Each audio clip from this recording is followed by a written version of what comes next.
नमस्कार दोस्तों, SK education के यूट्यूब प्लेटफॉर्म पर आप सभी का स्वागत है। यूनिवर्सिटी ऑफ दिल्ली ने नॉन टीचिंग पोस्ट के लिए बहुत ज़्यादा वैकेंसीज निकाली हैं। उसकी कंप्लीट जानकारी शुरू से एंड तक आपको इस वीडियो के माध्यम से प्राप्त होगी, इसलिए इस वीडियो को आपको कंप्लीट देखना है, कहीं कोई पॉइंट स्किप ना करें। फ्रेंड्स, ये पूरा इन्फॉर्मेशन ब्रोचर एंड गाइडलाइंस है for the filling of online application form for recruitment of non teaching positions in Delhi university. तो इसकी कंप्लीट जानकारी अभी हम आपको देंगे। फ्रेंड्स, वीडियो पसंद है तो लाइक शेयर ज़रूर करते रहें। कोई डाउट है तो आप कमेंट करके पूछ सकते हैं। यहाँ पे ये पूरी गाइडलाइंस है कि कौन से पेज पे क्या क्या इन्फॉर्मेशन है आपके लिए ये है। तो चलिए इन्फॉर्मेशन एट ग्लिम्स एक नज़र में आपको बता भी देते हैं इसकी पूरी जानकारी। इसमें बताया गया है कि जो ऑनलाइन एप्लीकेशंस है वो 23 फरवरी से स्टार्ट होकर के जो कि लास्ट डेट है 16 मार्च 2021 तक चलेंगे। Last date of successful transaction of fees रहेगी वो 17 मार्च 2021 रहेगी। फीस की बात करें तो general candidates and reserve candidate के लिए 1000 रुपये फ़ीस है। ओबीसी ईडब्ल्यूएस एंड फीमेल के लिए 800 रुपये फ़ीस है। एससी एसटी पीडब्ल्यूडी के लिए 600 रुपये फ़ीस निर्धारित की गई है। इसके अलावा जो भी अगर जीएसटी चार्जेज जो भी लगेंगे वो एक्स्ट्रा रहेंगे। Correction in particulars of application forms on website only, जो कि 18 मार्च से लेकर के 20 मार्च 2021 तक चलेंगे। Downloading of admit cards to be announce later on through the website. Date of examination, इसकी डेट भी लास्ट बाद में बताई जाएगी। ड्यूरेशन ऑफ द एग्जामिनेशन, ये भी टाइमिंग ये जो भी एज पर एडमिट कार्ड जो रहेंगी वो डिटेल्स यहाँ पे रहेंगी। तो फ्रेंड्स, आप अधिक जानकारी के लिए दिल्ली यूनिवर्सिटी की ऑफिशियली वेबसाइट www.du.ac.in पर विजिट करके या फिर एनटीए की वेबसाइट recruitment.nta.nic.in पर विजिट करके ऑनलाइन अप्लाई कर सकते हैं। साथ में आप चाहें तो अदर जो इन्फॉर्मेशन है वो आप देखना चाहें तो वो भी देख सकते हैं। ऑनलाइन आपको फॉर्म फिलअप करना है। फॉर्म कैसे आपको फिलअप करना है इसका भी आपको एक सेपरेट वीडियो मिल जाएगा, जिस पे आप विजिट करके वो पूरी जानकारी है वो प्राप्त कर सकते हैं। आज इस वीडियो में हम आपको ये इन्फॉर्मेशन देने जा रहे हैं। ये एडवर्टाइजमेंट नंबर है, सबसे पहले आप इसको नोट कर लीजिए। यहाँ पे serial number, post code, post name, पे लेवल और कैटेगरी वाइज किस कैटेगरी वाइज कितनी कितनी पोस्ट हैं।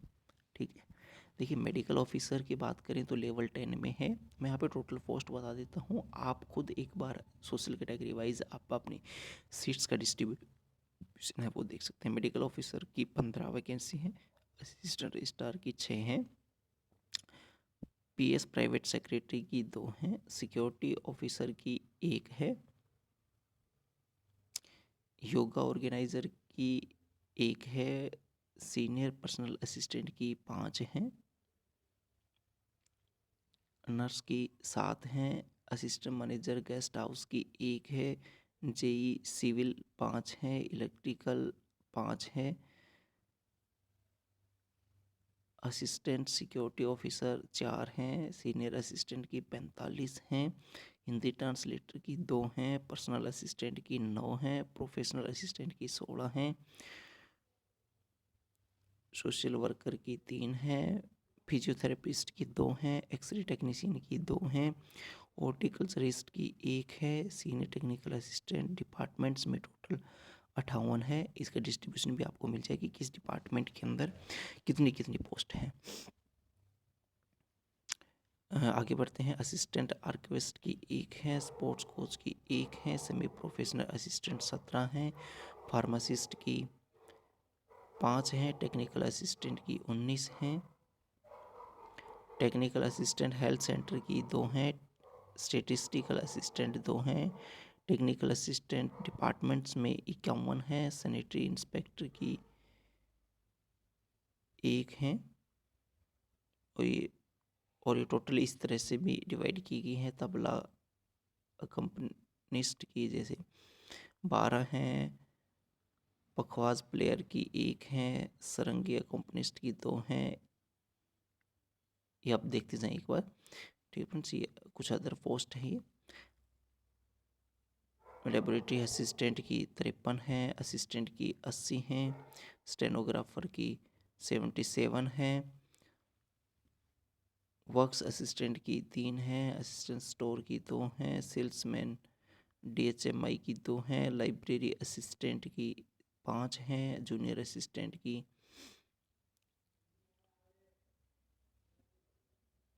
236 हैं, और टेलीफोन ऑपरेटर की 8 हैं, जूनियर असिस्टेंट की 1 है, जूनियर वर्क असिस्टेंट 35 है, लाइब्रेरी अटेंडेंट की 109 है। तो इसमें काफ़ी अच्छा मौका है सभी कैंडिडेट्स के लिए। हेल्थ अटेंडेंट की 18 हैं, लेबोरेटरी अटेंडेंट की 152 है, इंजीनियरिंग अटेंडेंट के लिए 52 है। ठीक है फ्रेंड्स, और यहाँ पे ये बताया गया है कि कौन कौन सी डिपार्टमेंट के अंदर कौन कौन सी पोस्ट वैकेंट है। जैसे सीनियर टेक्निकल असिस्टेंट की बात करें तो इन्हीं डिपार्टमेंट्स के अंदर इतनी इतनी पोस्ट है वो वैकेंट हैं। ये टेक्निकल असिस्टेंट की है कि भाई इन्हीं डिपार्टमेंट्स के अंदर ये पोस्ट वैकेंट है। ये आगे लेबोरेटरी असिस्टेंट की है ये।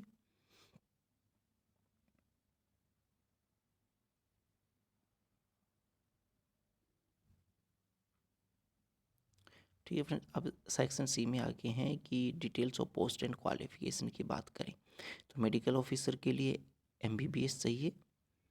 मैं थोड़ा मोटे मोटे तौर पे बता देता हूँ, बाकी पूरी डिटेल्स आप वेबसाइट से देख सकते हैं या फिर आप चाहें तो पर्टिकुलर इससे जो इन्फॉर्मेशन बुलेटिन है इसमें भी देख सकते हैं। असिस्टेंट रजिस्ट्रार के लिए master degree with 55% marks.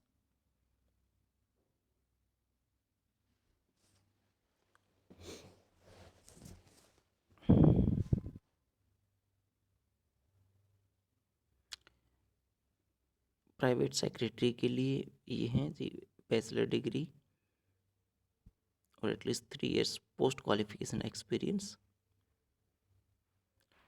Security officer के लिए graduate at least 15 year experience in police. Yoga के लिए post graduate degree in yoga. Senior personal assistant के लिए बैचलर डिग्री और 3 इयर्स का वर्क एक्सपीरियंस और स्किल टेस्ट नॉर्म्स भी होना चाहिए। नर्स के लिए BSc नर्सिंग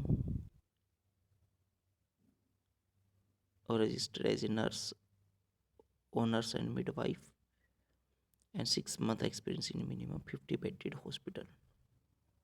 ये असिस्टेंट मैनेजर गेस्ट हाउस के लिए BSc होटल मैनेजमेंट और with 3 years experience. JEE civil और इलेक्ट्रिकल के लिए degree diploma in civil electrical engineering और at least 2 years of experience.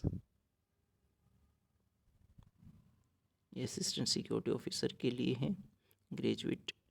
Senior assistant की बात करें तो ग्रेजुएट और पोस्ट ग्रेजुएट। हिंदी ट्रांसलेटर की बात करें तो master degree in Hindi. Personal assistant graduate short and speed 100 words पर मिनट।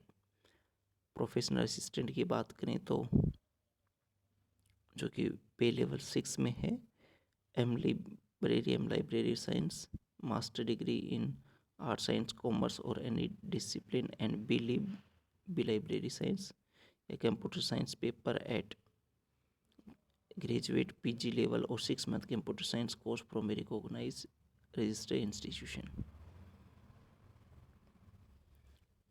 सोशल वर्कर के लिए PG degree in social work. Physiotherapist के लिए bachelor of physiotherapist. X ray technician के लिए ग्रेजुएट विद डिप्लोमा। हॉर्टिकल्चर के लिए BSc in agriculture. Senior technical assistant departments में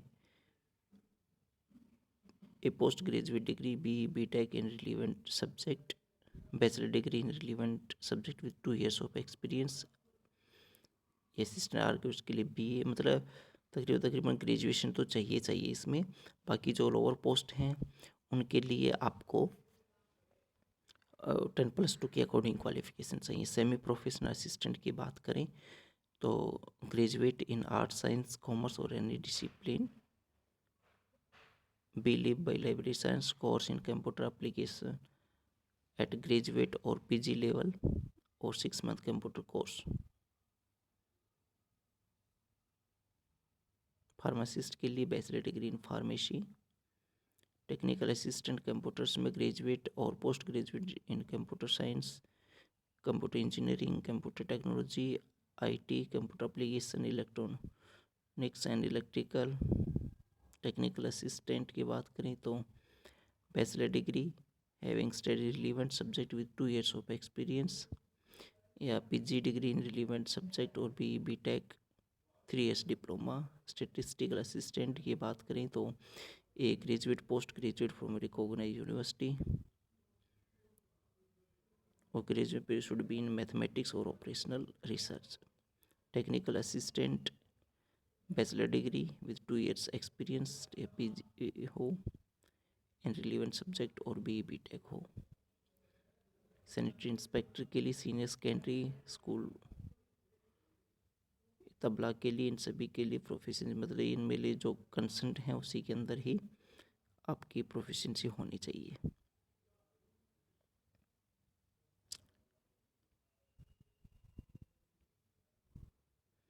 लेबोरेटरी असिस्टेंट में 10+2 होना चाहिए, और या graduate with relevant subject. Assistant की बात करें तो एक graduate from a recognise university in any discipline with good working knowledge of computers.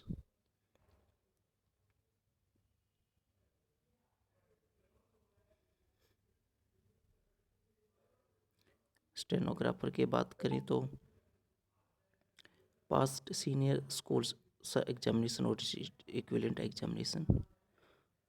Work assistant, तो इस तरह से फ्रेंड्स ये कंप्लीट थी, मतलब तकरीबन ग्रेजुएशन 10th-12th ये चाहिए। तो और अधिक जानकारी के लिए आप टीयू की वेबसाइट पे विजिट करें। ये कंप्लीट जानकारी है फ्रेंड्स, और कैसे आप वो फॉर्म भरना उसका एक सेपरेट वीडियो हम आपको बना के देंगे, ठीक है फ्रेंड्स। तो ये कंप्लीट जानकारी, आई होप वीडियो आपको अच्छे समझ में आ गया होगा। वीडियो पसंद है तो प्लीज़ लाइक शेयर जरूर कीजिए। धन्यवाद।